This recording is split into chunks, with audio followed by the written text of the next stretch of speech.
it was not that vicious of a hit. Only in today's modern world is that seen as a super vicious hit. If he had had the football and it got hit that way, no one would have thought it was a particularly hard hit that should lead to injury.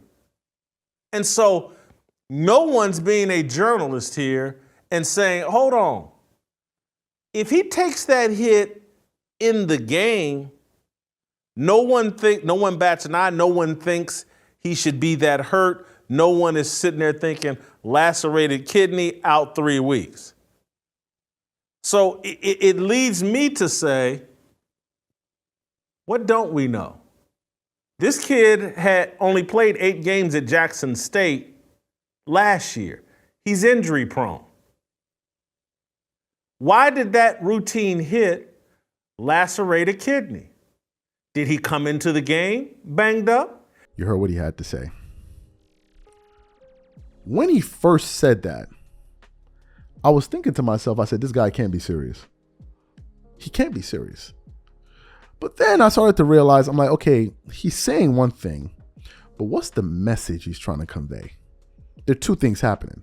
He's saying something, but the thing that he's saying, apart from the point he's making, he's also trying to convey a message. And as I was listening to him, I began to understand his message. The guy clearly says it wasn't a vicious hit. That is being overblown.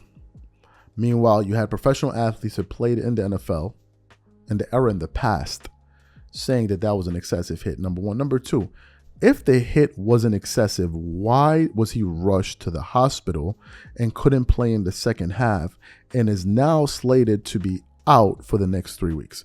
Explain that to me. If the hit, in fact, wasn't excessive, why is he out? Why is he inactive right now? There are two things happening. Either the hit was excessive and therefore he can't play, or you believe that somehow he's faking it, he's overblowing it. So he wanted to go to the hospital for the next 2 weeks, 3 weeks, but that makes no sense. Do you know why? Because he tried to play in the second half and he couldn't. He couldn't. So which is it? Is he faking it or did it really happen? According to Jason Whitlock, it's not that big a deal. So why did he go to the hospital? He's saying, well, the reason, if you listen carefully, he went down had nothing to do with the fact that he got hit that hard. Although we all understand that he wouldn't even be going to the hospital had he not gotten hit by that guy. But we're gonna forego that. He's saying then that it's not really the guy's fault that hit him.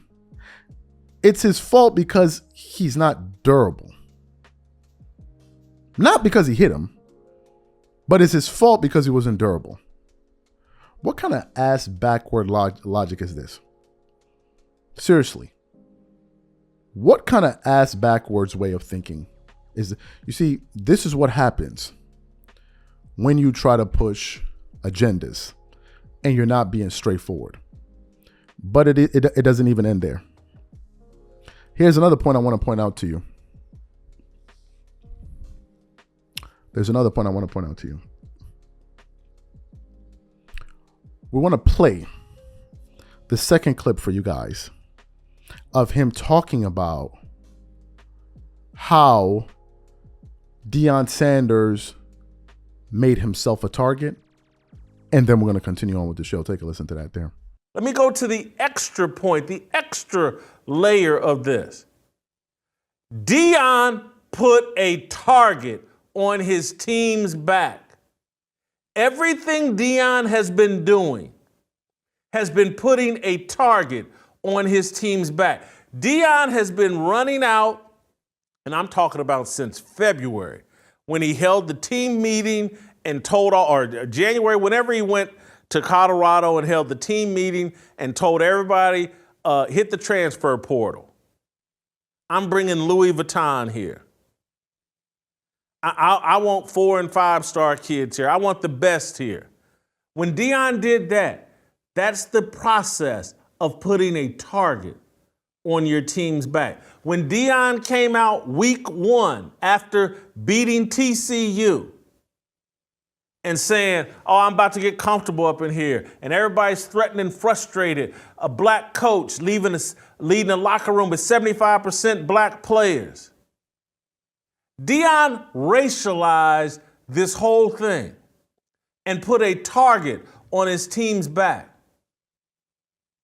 And so if you're wondering why Henry Blackburn and those white offensive linemen and ended up the black defensive end for Colorado State, all these guys that got all these unsportsmanlike conduct penalties trying to take little cheap shots at Colorado, where's that animus coming from?